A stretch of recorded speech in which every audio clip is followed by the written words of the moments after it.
السلام عليكم وجنركيني كيسوم كسور هذا مقالكنا مانتا بس انت نبلا مقالكنا فضل هذا نقصبتا سبسكرايب سي انو غارو كون سبسكرايب mahadsanid gabadhii aasaastay jaamacadii ugu horeysay adduunka ilmi baaris la sameeyay bilowgii sanadkii 2020 ayaa lagu sheegay in ay dunidu ka jiraan ku dhawaad 3197 jaamacadood oo la aqoonsan yahay laakiin weli ma isweydiisay waa tee jaamacadii ugu horeysay dunida laga hirgeliyaa فاطمة بنت محمد الفحري القريشي waxay ku dhalatay magaalada Bayrawam ee dalka Tunis waxa la sheegaa in ay ku abtirsato Uqba bin Nafi al-Fihri al-Qurayshi waxaana dhalatay sanadkii 800 ee milaadiyada Faatimo aabaheed waxa uu lahaa hoolo iyo maal badan waxa uu dhalay laba gabdhood oo kaliya Maryam iyo Faatimo waxa uu wanaajiyay korintooda iyo daryeelkoodaba ilaa ay ka koraan Faatimo waxay ka soo guurtay Qayrawam una soo guurtay magaalada Fas ee dalka Morocco oo ahayd xilligaas caasimadii dawladda Idriisiinta waxayna la joogtay xilligaas qoyskeeda Faatimo halkaas ay ku guursatay in isagana hoolo iyo maal badan haysto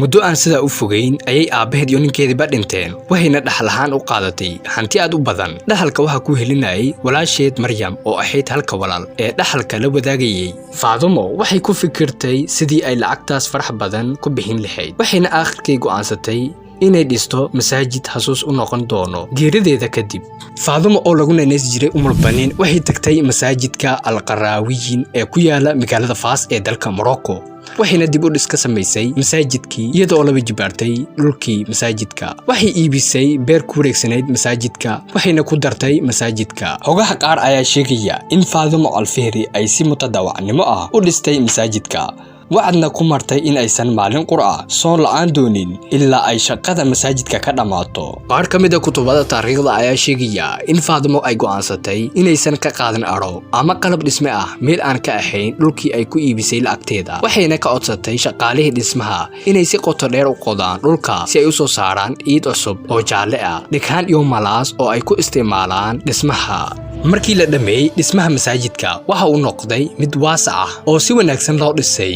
muuqaalkiisana aad u qurux badan yahay masaajidka Jaamac al-Qaraawiyin ayaa noqday macdiimeedkii ugu horeeyay iyo kuliyadii aqooneed oo ugu weyneyd ee ku taala ariga Morocco dad badan ayaa aaminsan inuu noqday jaamacad bilowday sanadkii 887 milaadiyada taasoo ka dhigtay duruusta cilmiga ah ee lagu soo agaasimay jaamacadda horaantii markii la aasaasay halka qaar kalena ay aaminsan yihiin in ay isu rogto jaamacad dhab ah qarnigii 11aad ee milaadiyada jaamacadda Al-Qaraawiyin waxa lagu tilmaamaa in ay tahay jaamacadda ugu faaweyn caalamka